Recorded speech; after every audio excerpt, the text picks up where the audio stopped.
Previous video में हमने epididymis और वास डेफरेंस के बारे में जाना था।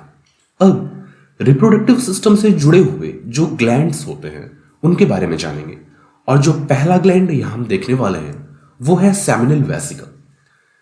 देखो आपके सामने जो डायग्राम है मेल रिप्रोडक्टिव सिस्टम का, उसमें आप देख सकते हो कि ये जो वास डेफरेंस आगे बढ़ रहा है, आगे बढ़कर इसके साथ कौन जुड़ रहा है यहां पर, सेमिनल वेसिकल।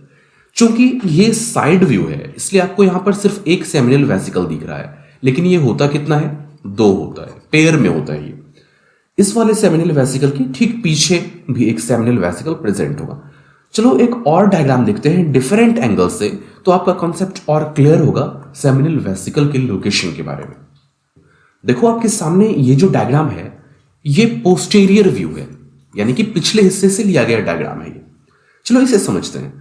ये बिल्कुल ही डिफरेंट एंगल है आपके लिए और इससे आपके कॉन्सेप्ट्स और क्लियर होंगे। यहाँ देखो ये जो वास डिफरेंस आ रहा है, मैं यहीं से समझाना शुरू करूंगा, इससे आपके कॉन्सेप्ट्स क्लियर होंगे। देखो ये जो वास डिफरेंस है, ये दोनों वास डिफरेंस आ रहा है और यूरिनरी ब्लैडर के साइड से होता हुआ यहां पर अंदर की तरफ बढ़ रहा है। अंदर की तरफ इसे मिलता है कौन, यूरेटर। देखो ये जो कटा हुआ आपको दिख रहा है, क्योंकि ये हमारे काम का यहां पर है नहीं इसलिए इसे काट कर दिखाया गया है। तो ये यूरेटर यहां पर जा रहा है कहां भाई, ये जा रहा है यूरिनरी ब्लैडर से मिलने के लिए।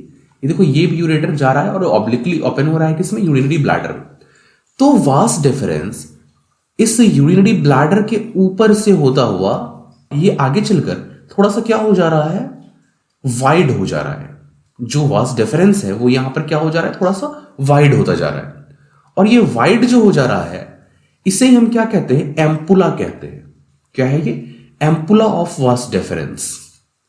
अब देखो आगे समझते हैं। ये एक सेमिनल वेसिकल है और ये दूसरा सेमिनल वेसिकल है। यहां पर आपको दोनों सेमिनल वेसिकल्स दिख रहे हैं। अब देखो सेमिनल वेसिकल कहां ओपन होता है, ध्यान से देखना। ये एम्पुला वाला पार्ट आगे चलकर मिल जाता है किससे, सेमिनल वेसिकल की ओपनिंग से। ध्यान देना, सेमिनल वेसिकल की ओपनिंग मिल जा रही है किससे, एम्पुला वाले हिस्से से। क्लियरली देखो आप, ये सेमिनल वेसिकल की ओपनिंग है और ये एम्पुला की ओपनिंग है। ये दोनों यहां पर मिल जा रही है ना। इधर भी देखो आप, ये सेमिनल वेसिकल की ओपनिंग यहां और ये एम्पुला की ओपनिंग यहां, ये दोनों मिल जा रही है। इन दोनों के मिलने से जो ये छोटा सा डक्ट बन रहा है, ये देख रहे हो ना आप, ये जो डक्ट बन रहा है यहां, ये डक्ट, और इधर भी देखो इन दोनों के मिलने से जो ये डक्ट बन रहा है, ये डक्ट कहलाता है इजैकुलेटरी डक्ट। आपसे पूछा जा सकता है इजैकुलेटरी डक्ट कहां होता है, किनके मिलने से बनता है, तो आपके कॉन्सेप्ट्स क्लियर होने चाहिए, तो आपको रटना कुछ नहीं पड़ेगा। अब ये जो इजैकुलेटरी डक्ट है ये कहां ओपन हो रहा है, यूरेथ्रा में ओपन हो रहा है। कहां ओपन हो रहा है, यूरेथ्रा में। देखो यहां पर एक कटा हुआ हिस्सा आपको दिखाई दे रहा है। प्रोस्टेट जो है, प्रोस्टेट एक डोनट शेप का ग्लैंड होता है। ये देखो यहां से चला और ये कुछ यूं घूमा हुआ होता है, यहां भी चला, ये कुछ यूं घूमा हुआ होता है, ये कुछ ऐसे कवर्ड होता है। ये पूरा ये आपको काट कर दिखाया गया है, ये कुछ ऐसा होता है, समझ लो मेरी बात को। और इसे काटने की वजह से यहां पर यूरेथ्रा भी आपको कटा हुआ दिख रहा है। ये जो हिस्सा दिख रहा है यूरेथ्रा का, ये भी आपको यहां पर कटा हुआ दिख रहा है। बट एक्चुअली अगर देखा जाए ये कैसा होता है, तो ये यूरेथ्रा यहां पर ये कंटिन्यू होगा, ये जो यूरेथ्रा है, ठीक है। इस यूरेथ्रा में क्या ओपन हो रहा है, इजैकुलेटरी डक्ट्स जो है दोनों ये ओपन हो रहे हैं। और जो प्रोस्टेट है, अगर आप ध्यान से देखो तो वो इस यूरेथ्रा को अपने अंदर इनक्लोज किया हुआ है। यहां पर यूरेथ्रा इससे होकर गुजर रहा है, ये यूरेथ्रा के ऊपर कुछ लिपटा हुआ सा है। और आपको यहां पर बहुत सारी छोटी छोटी ओपनिंग्स दिख रही है ना, ये सारी प्रोस्टेट ग्लैंड की ही ओपनिंग है। इतनी सारी ओपनिंग्स क्यों है ये तो हम बाद में जानेंगे। यहां पर आई होप आपके कॉन्सेप्ट्स क्लियर हो गए होंगे सेमिनल वेसिकल के लोकेशन के बारे में। यहां पोस्टीरियर व्यू में हम देख रहे थे, ये आपको यूरिनरी ब्लैडर दिख रहा है, इसके पास से गुजरता हुआ वास डिफरेंस, ये कैसे यूरेटर के ऊपर से होता हुआ आता है, एम्पुला बनाता है, यहां पर ये वाइड हो जाता है। सेमिनल वेसिकल एम्पुला में ओपन होता है और फिर क्या बनता है, इजैकुलेटरी डक्ट। दो इजैकुलेटरी डक्ट्स होते हैं, एक इधर और एक इधर। आई होप आप अब इन चीजों को बहुत अच्छे से समझ चुके हो कि सेमिनल वेसिकल कहां होता है और कैसे ओपन होता है यूरेथ्रा में। मैं यहां पर यूरेथ्रा के बारे में थोड़ी सी बात करना चाहूंगा, क्योंकि जो पिछला वीडियो था वहां पर हमने डक्ट्स के बारे में देखा था, हमने एपिडिडाइमस और वास डिफरेंस को तो पढ़ा, बट वहां हमने यूरेथ्रा को नहीं पढ़ा था क्योंकि बीच में सेमिनल वेसिकल वगैरह आ जाता है। यहां पर थोड़ी सी बात करूंगा यूरेथ्रा के बारे में। ये जो यूरेथ्रा है इसे हम 3 हिस्से में बांट सकते हैं। जो हिस्सा प्रोस्टेट के अंदर होता है इसका, उसे हम प्रोस्टेटिक यूरेथ्रा कहते हैं। क्या कहते हैं? Prostatic urethra. प्रोस्टेटिक यूरेथ्रा के बाद का जो हिस्सा होता है, देखो प्रोस्टेटिक यूरेथ्रा के बाद यानी कि प्रोस्टेट से बाहर का कुछ हिस्सा जो होता है, ये होता है मेम्ब्रेनस यूरेथ्रा। इसे कहते हैं मेम्ब्रेनस यूरेथ्रा। और यूरेथ्रा का जो हिस्सा पेनिस के अंदर होता है उसे हम कहते हैं स्पॉन्जी यूरेथ्रा। स्पॉन्जी क्यों? क्योंकि ये पेनिस के स्पॉन्जी टिश्यू से होकर गुजरता है। उसे तो आप बाद में ज्यादा समझोगे जब आप पेनिस के स्ट्रक्चर को पढ़ोगे। यहां पर यूरेथ्रा के 3 हिस्सों को हमने देखा, प्रोस्टेटिक, मेम्ब्रेनस और स्पॉन्जी। तो अब तक हमने सेमिनल वेसिकल के बारे में क्या क्या जान लिया। सेमिनल वेसिकल कहां प्रेजेंट होता है ये देखा हमने, और ये किस तरह से एम्पुला में ओपन होता है और इजैकुलेटरी डक्ट को फॉर्म करता है ये जाना हमने। चलिए आगे कुछ और देखते हैं सेमिनल वेसिकल के बारे में। तो ये जो सेमिनल वेसिकल्स होते हैं ये पेयर्ड ग्लैंड है, लोअर एब्डोमेन में प्रेजेंट होते हैं। प्रोस्टेट ग्लैंड के दोनों तरफ होते हैं ये, और यूरिनरी ब्लैडर के पीछे होते हैं, जो कि आप देख चुके हो। इसकी लोकेशन के बारे में तो मुझे अब कुछ और नहीं कहना पड़ेगा। अब जानते हैं कि सेमिनल वेसिकल का काम क्या होता है। सेमिनल वेसिकल से एक अल्कलाइन फ्लूइड निकलता है जिसे कि हम सेमाइनल फ्लूइड कहते हैं।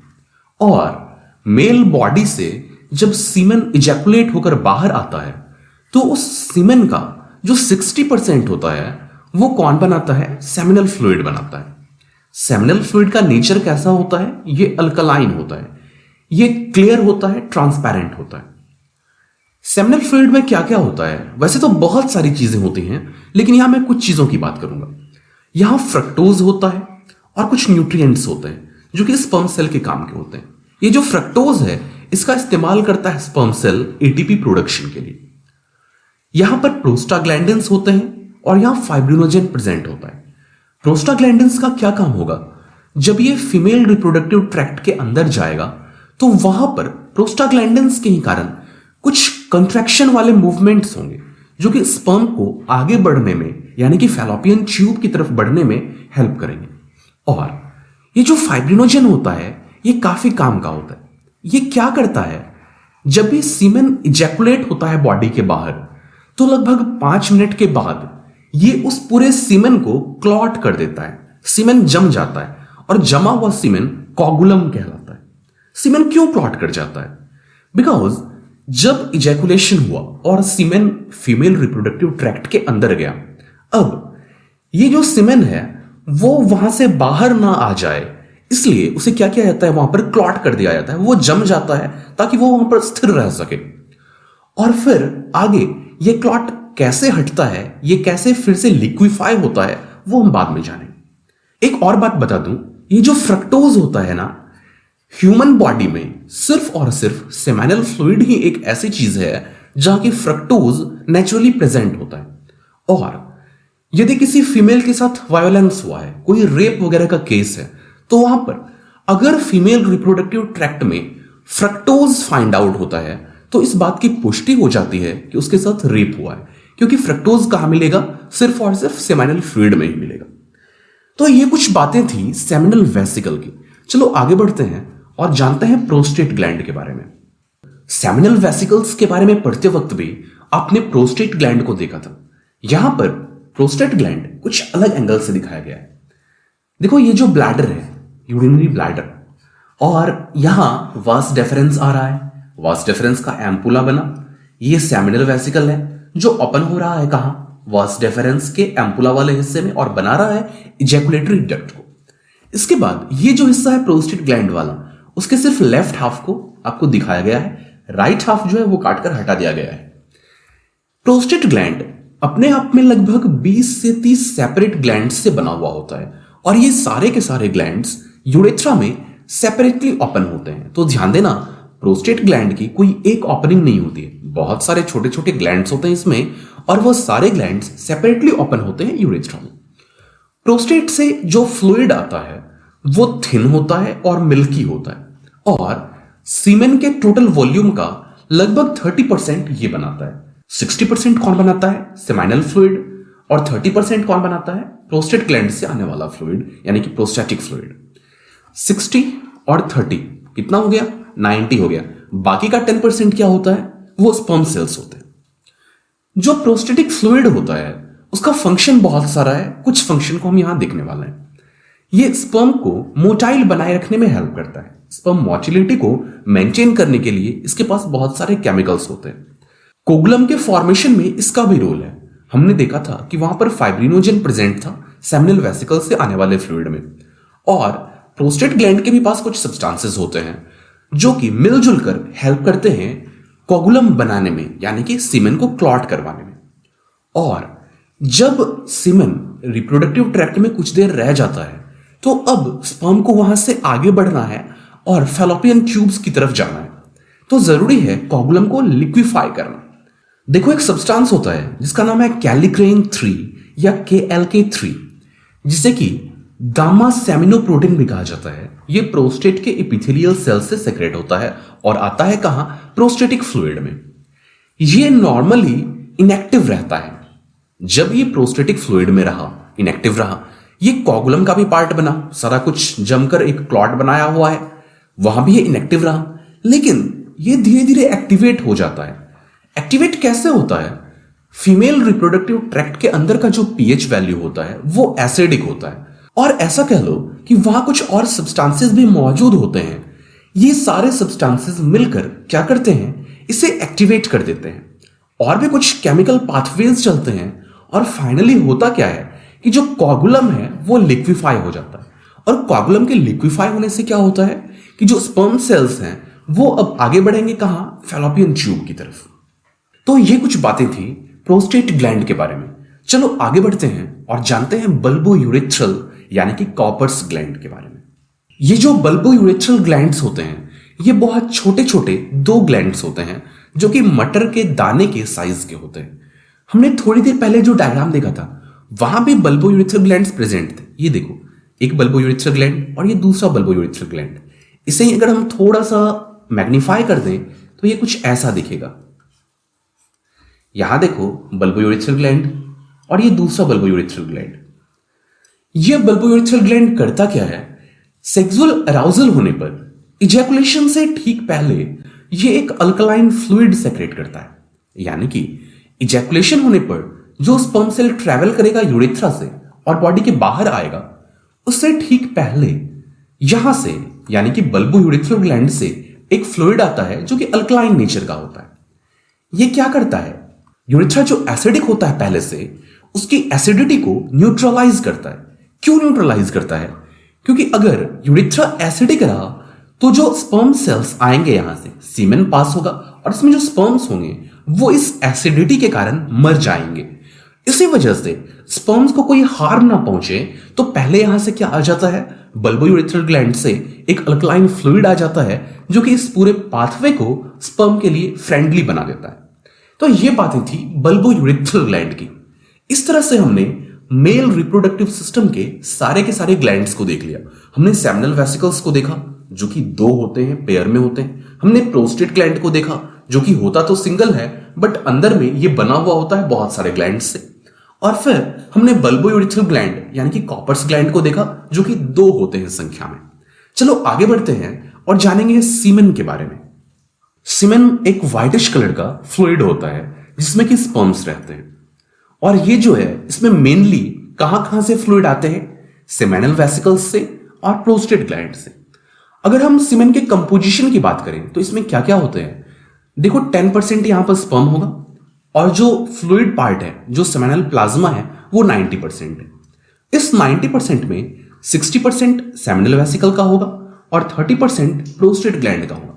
और ये बहुत सारी चीजें हैं जो कि इसे कंस्टिट्यूट करती हैं। ये सारी चीजें अभी आपके काम की नहीं है, बस इतना जानना कि इस फ्लूइड के अंदर बहुत सारी चीजें होती हैं। देखो, जैसे प्रोस्टेट ग्लैंड के अंदर आपको बहुत कुछ न्यूट्रिएंट दिख रहा होगा, जिंक है, साइट्रेट है, बहुत कुछ यहां होता है। तो ये न्यूट्रिशन भी प्रोवाइड करता है। यहां फ्रक्टोज है, इनोसिटॉल है, तो ये सब स्पर्म को न्यूट्रिशन प्रोवाइड करता है और उसके फंक्शनिंग में ओवरऑल ये सब मिलजुल कर हेल्प करता है।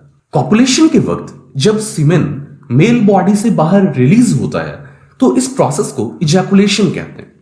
और एक सिंगल इजैकुलेशन में लगभग 2 से 6 मिलीलीटर सीमेन बॉडी से बाहर आता है। और ये जो सीमेन बॉडी से बाहर आता है, इसमें स्पर्म्स कितने होते हैं? तो 20 से 200 मिलियन स्पर्म्स पर मिलीलीटर होते हैं। ध्यान देना, ये जो काउंट है ये काफी वेरिएबल है।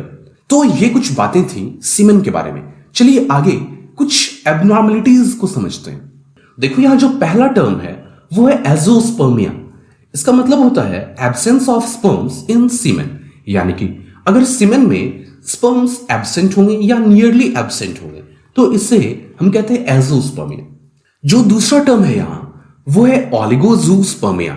मतलब अगर सीमेन में जो स्पर्म की संख्या है वो 20 मिलियन पर ml से कम हो तो उसे हम ओलिगोजूस्पर्मिया कहेंगे। हालांकि WHO का जो करंट स्टैंडर्ड है उसमें से 15 मान लिया गया है, 15 मिलियन पर ml। एक और बात बता दूं, पिछले कुछ डिकेड्स में, यानी कि मान लो लगभग 50-60 ईयर्स में, जो नॉर्मल संख्या है स्पर्म की वो बहुत घटती चली गई है मेल्स में। कुछ दिनों पहले मैं एक रिसर्च पेपर देख रहा था जिसमें कि शायद 1947 से 1991 तक के ऑलमोस्ट 61 रिसर्च पेपर्स के डेटा को इंक्लूड किया गया है और एनालाइज किया गया है। उसमें यह देखा गया कि जो स्पर्म की संख्या थी मेल में 1947 के अराउंड में, वो धीरे धीरे काफी घटती चली गई 1991 आते आते। और जो करंट रिसर्च है, रिसेंटली अगर आप 2017-18 के कुछ रिसर्चेस अवेलेबल हैं, अगर आप उन्हें देखोगे तो इनमें भी यही बताया गया है कि जो स्पर्म्स काउंट है वो काफी ज्यादा तेजी से डिक्रीज हो रहा है ह्यूमन मेल्स में। इसकी बहुत सारी वजहें मानी जा रही है। हमारे लाइफस्टाइल में जो बहुत सारे चेंजेस आए हैं, वो हम बहुत सारे सिंथेटिक केमिकल्स का इस्तेमाल करने लग गए हैं। कुछ केमिकल्स ऐसे हैं जो कभी डिग्रेड नहीं होते हैं, वो बॉडी में जाकर परमानेंटली रह जाते हैं। तो बहुत सारी चीजें ऐसी हैं जो कि हमारे लाइफ को अफेक्ट कर रही है। और उनमें से एक बहुत ही बुरा अफेक्ट क्या है कि स्पर्म काउंट काफी तेजी से डिक्रीज हो रहा है ह्यूमन मेल्स। और बहुत सारे साइंटिस्ट्स का ऐसा मानना है कि अगर इसी रफ्तार से ये स्पर्म काउंट घटता चला जाए तो आगे चलकर मेल इनफर्टिलिटी एक बहुत बड़ी प्रॉब्लम बन जाएगी ह्यूमन बीइंग्स के लिए। जो थर्ड टर्म है वो है टेराटोजूस्पर्मिया। इसका मतलब है presence of sperm with abnormal morphology, यानी कि स्पर्म तो प्रेजेंट है लेकिन वो हेल्दी नहीं है, उसमें एबनॉर्मलिटी है। यह है टेराटोजूस्पर्मिया। फिर बात आती है ओलिगोस्पर्मिया की, मतलब लो वॉल्यूम ऑफ सीमेन, इससे ओलिगोस्पर्मिया कहा जाता है। ध्यान रखना, ओलिगोजूस्पर्मिया और ओलिगोस्पर्मिया में क्या फर्क होता है। एस्पर्मिया का मतलब होता है लैक ऑफ सीमेन और हेमेटोस्पर्मिया का मतलब होता है अपीयरेंस ऑफ ब्लड इन सीमेन। अगर सीमेन में ब्लड अपीयर हो रहा है तो उसे हेमेटोस्पर्मिया कहते हैं। आपके नीट एग्जाम के लिए इनमें से कौन से पॉइंट्स ज्यादा इंपॉर्टेंट है वो बता दूं। जो एजोस्पर्मिया है वो इंपॉर्टेंट है और जो हेमेटोस्पर्मिया है ये काफी ज्यादा इंपॉर्टेंट है। तो ये कुछ बातें थी सीमेन के बारे में। आई होप आपको ये वीडियो समझ में आया होगा। यदि कोई कंफ्यूजन है तो मुझसे जरूर पूछना, मुझे बताना कि यह वीडियो आपको कैसा लगा। Thank you.